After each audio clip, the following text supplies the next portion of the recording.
साक्री, पिंपळनेर आणि निजामपूर या परिसरामध्ये असलेले सौर ऊर्जा प्रकल्प, त्या प्रकल्पांमधून मोठ्या प्रमाणावर तांब्याच्या तारांची चोरी होण्याच्या घटनांमध्ये वाढ झालेली होती.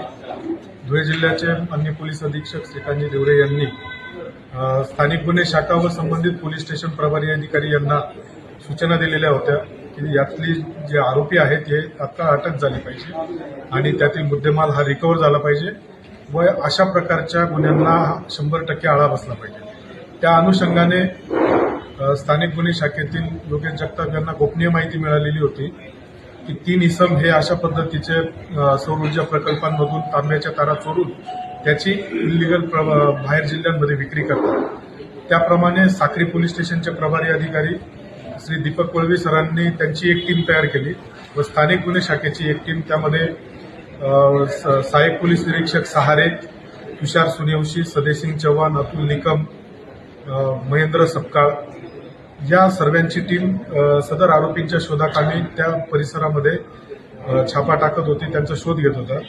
त्या दरम्यान त्यांना एका पिकअपमध्ये सदर माल हा वाहतूक करून घेऊन जात असताना साक्री पोलीस स्टेशन व स्थानिक गुन्हे शाखेच्या टीमला ते लक्षात आले. त्यांनी त्यांना थांबवून ताब्यात घेतले. विचारपूस केली असता साक्री पोलीस स्टेशनचे 2 गुन्हे व निजामपूर पोलीस स्टेशनचा 1 गुन्हा असा यामध्ये उघडकीस आलेला आहे.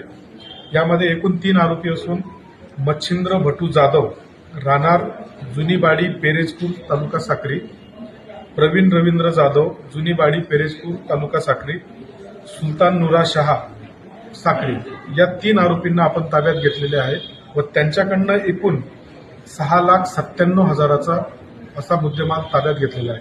सदर आरोपींना मान्य न्यायालयासमोर हजर करून त्यांची पोलीस कस्टडी घेण्यात आलेली आहे व पोलीस कस्टडी दरम्यान या व्यतिरिक्तही त्यांनी कुठे काही गुन्हे केलेले आहेत का, त्यांनी सदर मुद्देमाल कुठे विक्री केलेले आहे का, या आणि त्यांचे इतर कोणी साथीदार आहेत का.